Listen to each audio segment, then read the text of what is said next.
அரசியல் கட்சியா அப்படின்னு நீதிபதி கேட்டதில் எந்த தப்பும் இல்லை. அவர் உண்மையான அரசியல் கட்சியாக இருந்தால் இப்படிலாம் ஒன்று செய்வாங்களா? இதுக்கு மேலே எனக்கு ஒன்றும் சொல்ல தெரில. அட்லீஸ்ட் நான் என்ன நினச்சேன், தூரத்துலேருந்து பார்க்கும்போது தாவேக்கா கொடியெல்லாம் போட்டிருக்கு அப்படின்ன உடனே இறந்தவர்களுக்கு அஞ்சலி செலுத்துறதுக்காக ஒரு கூட்டம் போட்டிருக்காங்க, ஒரு மேடை போட்டிருக்காங்க போல இருக்குது. அந்த மெழுகுத்திலாம் ஏற்றி வச்சுருப்பாங்க, அந்த மாதிரி இல்லைன்னா விளக்கு ஏற்றி வச்சுருப்பாங்க. அப்படி இருக்கும் போலன்னு நினச்சிட்டு தான் நான் கிட்டே போய் பார்க்க போனது. இல்லைனா நான் அங்கே போக வேண்டிய அவசியமே கிடையாது. என் வேலை இந்த பக்கம் முடிஞ்சு இப்படியே நான் வந்துடுவேன். அந்த சைடு நான் போகிறதுக்கு எனக்கு வேலை கிடையாது. நான் தாவேக்கா கொடியை பார்த்துட்டு தான் ஓஹோ பரவாயில்ல அஞ்சலி செலுத்துகிறாங்க போல இருக்குது, அட்லீஸ்ட் இங்கேயாவது லோக்கல்லையாவது அவங்களுக்கு அது கொஞ்சமாக தோணியிருக்க, கீழ்மட்ட தொண்டர்களுக்காது, தலைவர்கள்லாம் நிர்வாகிகள்லாம் லூஸ் மாதிரி இருந்தாலும் தொண்டர்களாவது அறிவோடு நடந்துக்கிறாங்களே அப்படின்னு நினச்சி கிட்ட போய் பார்த்தா, நீ என்ன லூஸாயா? அது எப்படி?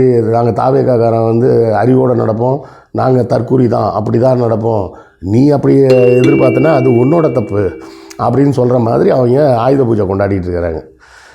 இதுக்கு மேலே என்ன சொல்கிறதுன்னு எனக்கு தெரியல.